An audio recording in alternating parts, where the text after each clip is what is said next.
Hello everyone, it's Christmas Eve, so Merry Christmas. Nothing really has happened with the bike since the last video. I did order some parts and got those in. Next step is going to be to clean out that tank. But reason what I have been working on is playing Tetris in the shop here. See all this assorted stuff here. You can see all the blue cabinets up there. Over there, the bottom unit's there, top unit there. Yeah, I came across those. Actually, my buddy found them. They were on Facebook Marketplace. A guy, contractor in Virginia Beach, actually, it was in Chesapeake, was cleaning out a storage unit.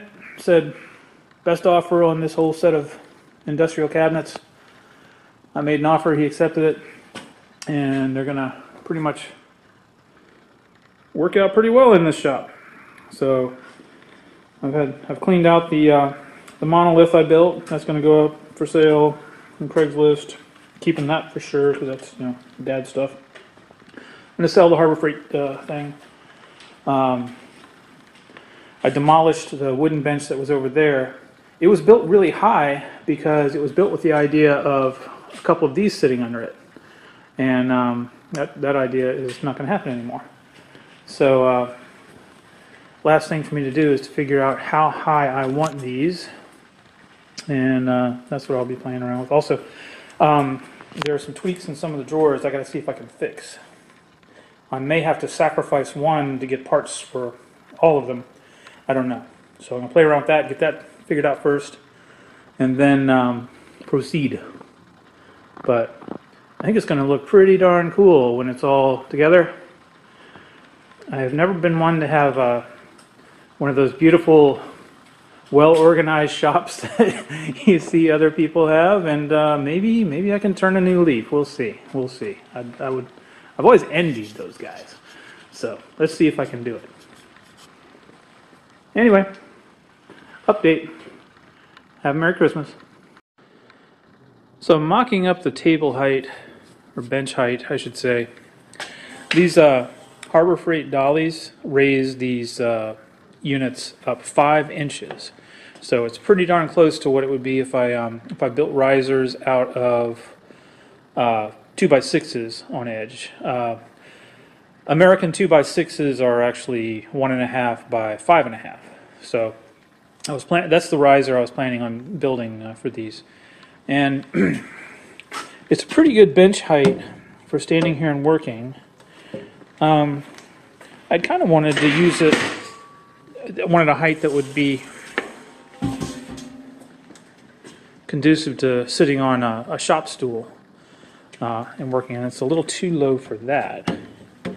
So I think what I'm going to do, next dimension up, if I just want to keep it simple, would be 2x10s, which again, those are 9.5.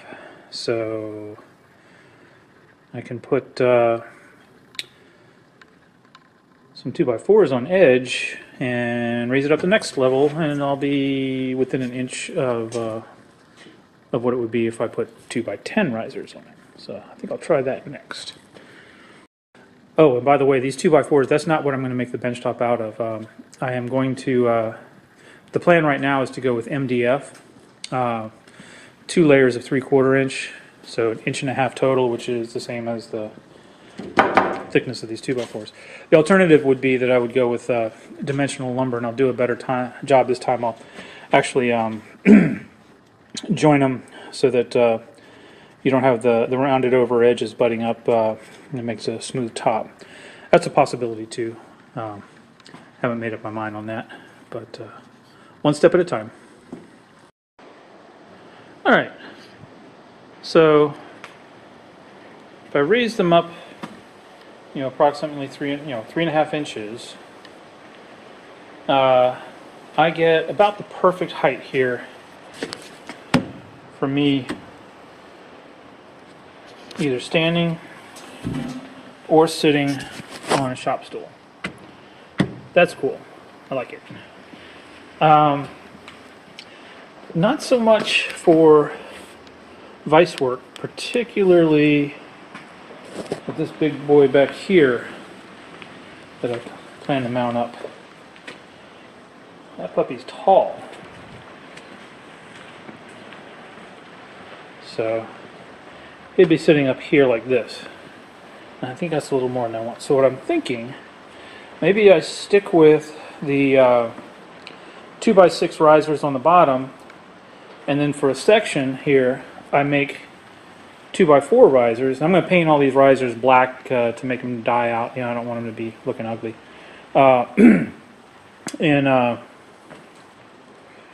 So this section would be like this height, and then the other section would be like that height, and that's where the vices would sit.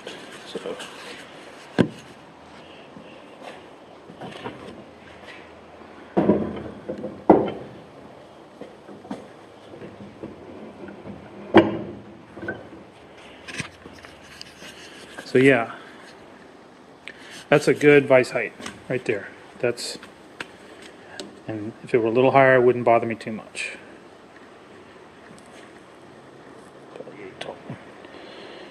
For the other one, I could drag the other one over here, but it's heavy. I'm being lazy. Yeah, so even this big sucker, I think I'd be fine working up here on something. Well, it's going to take a little while to make all this stuff happen, because before I even do all this, I've got to do some finish work. I never did finish capping off the cinder block, and I want to do that. I want to stuff insulation down in there, cap them off with treated wood, paint up, caulk it, and everything. As much for bug prevention and, you know, heat loss purposes as anything. But yeah, so that's. I am going to do that before I build these cabinets in. And I need to finish painting over there where I wasn't able to paint because I had that other bench built. So I'll do that. And then once that's all done, then I can probably do it at the same time. I can probably do a little bit of painting while paint's drying. I can be building me some risers. So maybe it'll happen fast. I don't know. We'll see. Here's something I'm dealing with.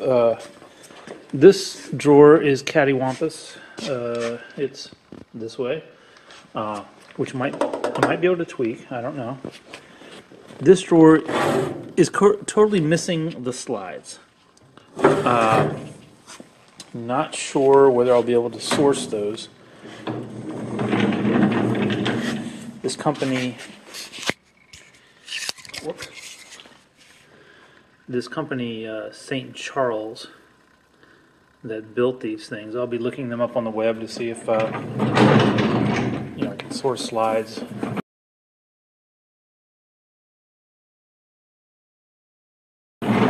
For them. I am considering cannibalizing some slides out of this one to fix that one and make it work, and deleting this guy. And part of the reason is I would kind of like to have my regular mechanics toolbox that I've had forever with my dad's, yada yada, that one right there. Might like to have that one sitting right there.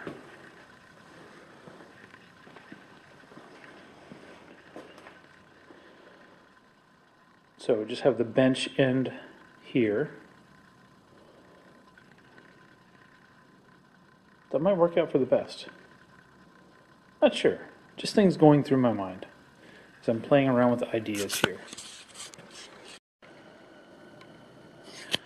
Alright, starting to get the wall finished in.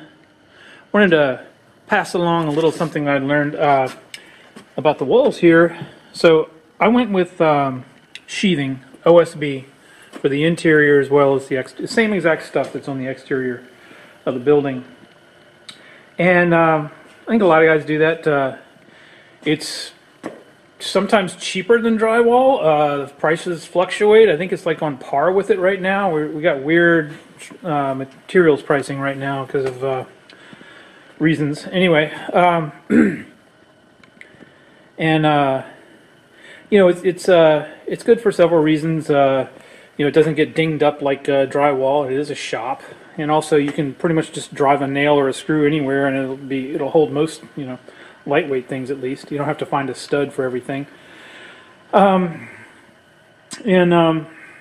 it's good for a shop. But I did, you know, decide to paint, and I'm really glad I did because it brightened up things a lot. And I discovered something, or you know, invented something. I have no idea whether this is a common practice or not. But so that wall over there, I just painted and painted and painted. I lost track of how many coats it took to get that you know, covered in paint. So I decided to try something for all the other walls. I went ahead and skim coated with drywall compound, which is what I've done here. And it was like night and day. After skim coating, it takes, you know, 1 coat covers pretty well, 2 coat covers completely, and it is incredible time saver, aggravation saver, and actually money saver, because you know, the bucket of drywall, I'm still haven't finished. I've got 1 5-gallon bucket of drywall compound that I still haven't finished, and I'm about done with the garage. I might have one little area over there, up and down that electrical chase on the outside. Yeah, and that 5-gallon bucket costs, you know, around $10, whereas of course the 5-gallon bucket of paint is going to cost $100 or more. So saving all that paint was a huge added bonus, in addition to saving the aggravation. So just passing that along. I thought it was a worthwhile modification of procedure. Oh, one last thing. When I say skim coat, I do not mean like, you know, a professional drywall guy can skim coat and you know, a rough patch of plaster or drywall or whatever and make it smooth as glass. That's not what I did at all. No, I just roughly smeared that on there. And if you're going to do it, if you're somebody who has like a nice set of drywall blades, yeah, put those aside. Buy some cheap one. I got a cheap 4 or 5 inch, and just, yeah, because you know, you're going to be hitting nails and all kinds of crap. So yeah, it's not a smooth finish by any means. It ends up looking, you know, not that much different from just painting over it. It just goes a lot faster, that's all. Just wanted to clarify that. Well, folks, the game of Tetris got more intense. Son had a little bit of a fender bender. No one was hurt. But yeah, the door here got bashed up pretty well. So had to make some room for it, which meant sidelining the bench project. And this is getting long enough, so I'm going to end it here anyway. Started off saying Merry Christmas, and it's well into the New Year, so I'll say Happy New Year as well. But yeah, here's as far as I got. I decided to go ahead and go with the 2x6s for the base, and then I think I'm going to incorporate an 1.5 inch rise on the top, and I think that'll work out for pretty much everything, except for the big vise, which I think I'm going to mount elsewhere. The small vise will work out just fine at that height. I did get the painting all done back there, and the caps done on the cinder block, and I made the pedestals. And at some point I'll pick this back up, but I just yep, gotta do what I gotta do, and which will involve using a new tool. So that's always fun, and so that'll be a separate video. But Happy New Year, everybody. It's 2020 has been kind of rough, I know. Hope 2021 is better, and hope everybody's doing well out there. Take care.